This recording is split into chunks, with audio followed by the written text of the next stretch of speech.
کہ اللہ مسبب الاسباب ہے، وہ اسباب کا پابند نہیں ہے، وہ اسباب کا محتاج نہیں ہے، اسباب اس کے محتاج ہیں۔ اگر یہ یقین ہے تو اللہ پر ایمان ہے، یہ نہیں ہے تو تمہارا ایمان اسباب پر ہے، وسائل پر ہے، ذرائع پر ہے، مادیات پر ہے، اللہ پر نہیں۔ اس وقت کہاں راستہ تھا؟ کوئی راستہ تھا؟ سمندر ہے اور ادھر سے لشکر آ گیا ہے۔ کلا ان معی ربی سیہدین۔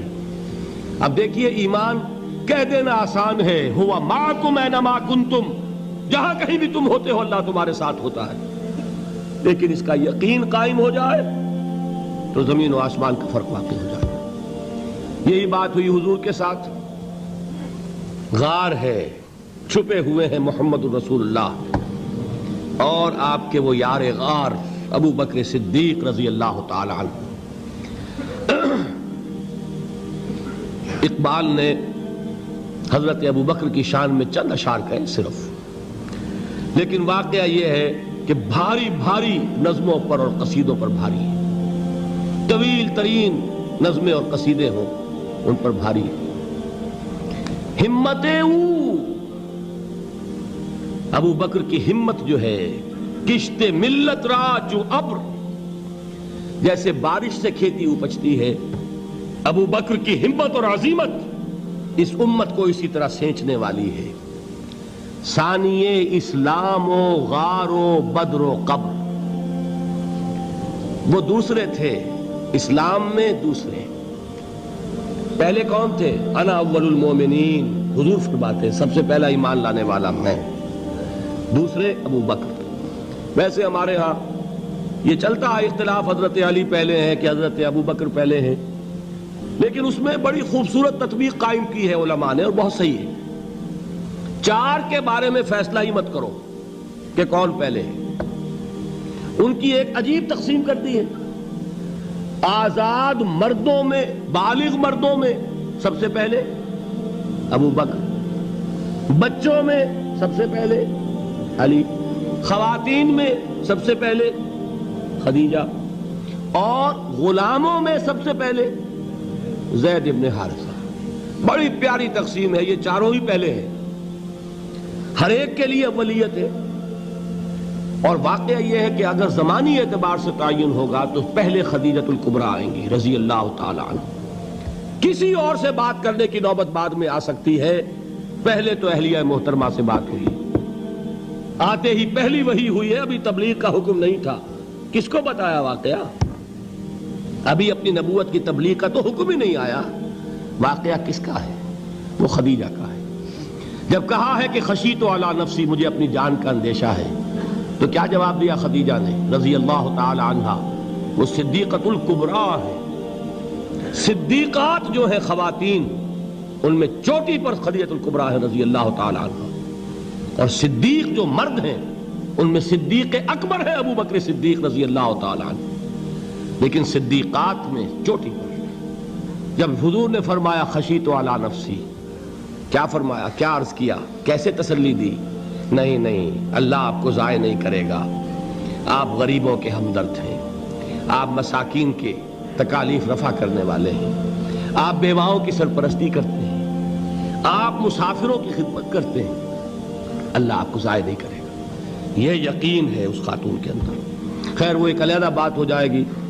میرے دل پر حضرت خدیجہ رضی اللہ تعالیٰ عنہ کی شخصیت کا بڑا گہرا نقش ہے، جو وہ کوئی اور ہی وقت اور موقع ہوا تو بیان ہوگا۔ بہرحال اقبال نے ایک مصرے میں جو چار اولیتیں جمع کر دی ہیں، ہمت او کشت امت را چو ابر، ثانی اسلام و غار و بدر و قبر۔ اسلام میں حضور کے بعد پہلے کون؟ ابو بکر۔ غار میں حضور کے ساتھ کون؟ ابو بکر۔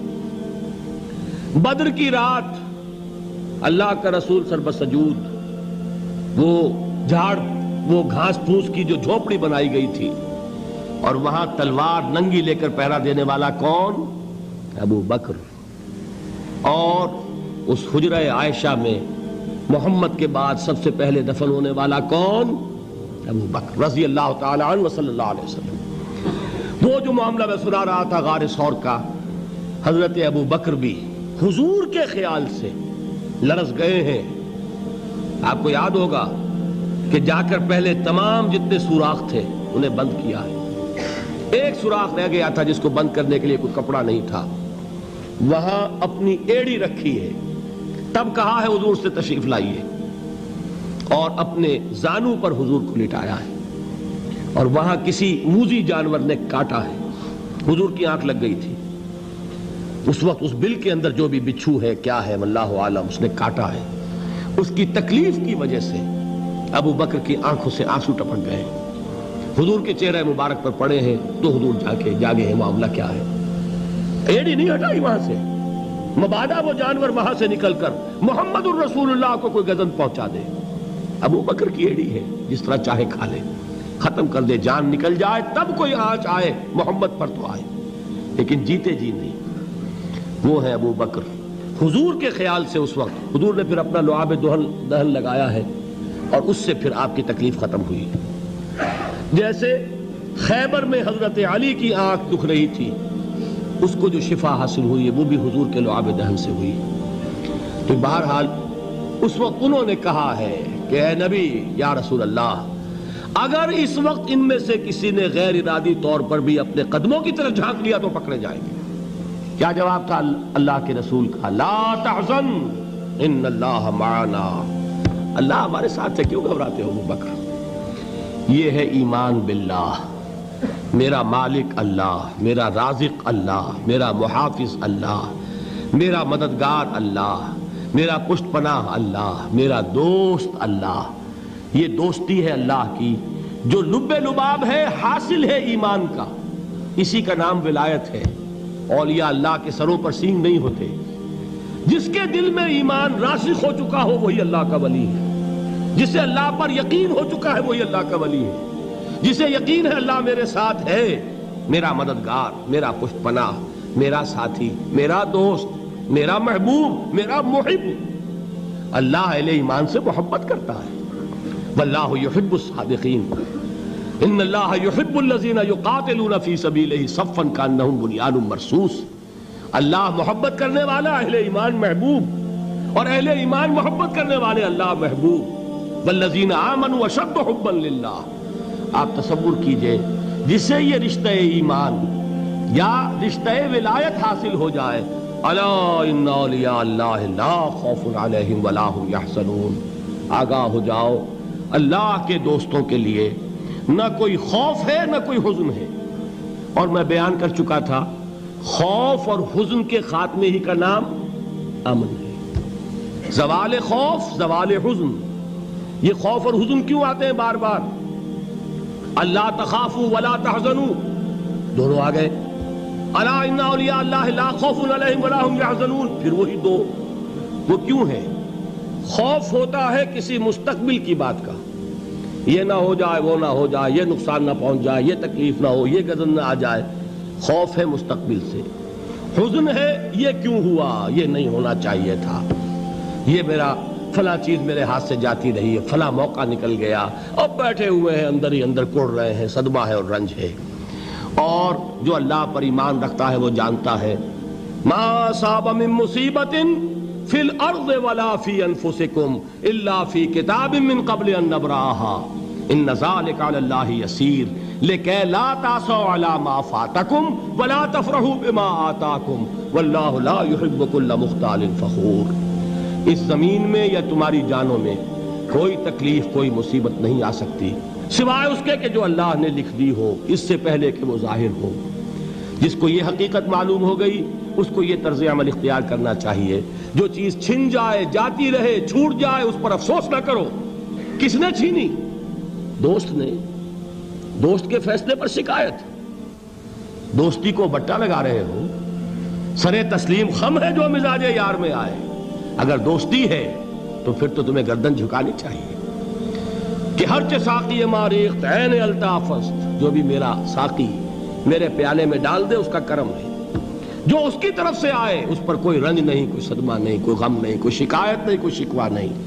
اور جو ہوگا وہ اس کے اذن کے بغیر نہیں ہوگا, اور اس کا اذن ہوگا تو یقیناً میرے لیے خیر ہی خیر ہے, چاہے وہ ناگوار شے ہو, بظاہر مجھے اچھی نہ لگ رہی ہو، میری شارٹ سائٹڈنس میں مجھے وہ نظر آ رہی ہے کہ میرے لیے بری ہے، لیکن قرآن نے کہا ہے عسیٰ ان تکرہوا شیئا وہو خیر لکم وعسیٰ ان تحبوا شیئا وہو شر لکم واللہ یعلم وانتم لا تعلمون۔ ہو سکتا ہے تم کسی چیز کو ناپسند کرو درحال ہے کہ اسی میں تمہارا خیر ہو، اور ہو سکتا ہے تم کسی چیز کو پسند کرو درحال ہے کہ اس میں تمہارا شر ہو۔ اللہ جانتا ہے، تم نہیں جانتے۔ جب مجھے یہ بات معلوم ہو گئی، میں نے اپنا معاملہ اللہ کے حوالے کیا۔ سپردم بے تو مایا خیش را تو دانی حساب کم و بیش را، اے رب جو تو چاہتا ہے وہ ہو، تیرے علم میں جو شے میرے لیے خیر ہے وہ ہو جائے، میری کوئی پسند نہیں، میری کوئی چاہت نہیں، یہ ہے راضی برضائے رب۔ اکبر الہ آبادی نے اسے کہا ہے رضائے حق پہ راضی رہ، یہ حرف آرزو کیسا، خدا خالق، خدا مالک، خدا کا حکم تو کیسا۔ جب میں آ گیا بیچ میں، میری پسند، میری مرضی، میری خواہش، میری چاہت، یہی تو شرک ہے۔ ما شاء اللہ کان وما لم یشاء لم یکن، جو اللہ نے چاہا وہ ہوا، جو اس نے نہیں چاہا نہیں ہوا، اختیار اس کا ہے، میرا تو نہیں۔ رضائے حق پہ راضی رہ، یہ حرف آرزو کیسا، خدا خالق، خدا مالک، خدا کا حکم تو کیسا۔ اقبال نے اسے کہا ہے فارسی میں، اب آپ کہیں اس کا ترجمہ بھی کرو تو وہ مجھے ذرا اس وقت کچھ بہت ہی بدذوقی کسی بات نظر آئے گی۔ جائیے پوچھئے کسی سے جسے فارسی آتی ہو۔ بروں کشید ز پیچا کے ہست و بود مرا، چے اقدہا کے مقام رضا کشود مرا۔ مجھے تو تمام پیچ و خم سے نکال دیا اس مقام رضا نے، میں راضی برضائے رب ہوں، جو فیصلہ اس کا میں اس پر راضی۔ تو کہاں کا حزن اور کس کا خوف، یہی زوال حزن اور زوال خوف، یہی ہے امن، یہ نتیجہ ہے ایمان کا۔ تو جان لیجئے یہ ہے لب لباب، یہ ہے حاصل ایمان کا، یہ ہے تو ایمان ہے، یہ نہیں ہے تو ایمان نہیں۔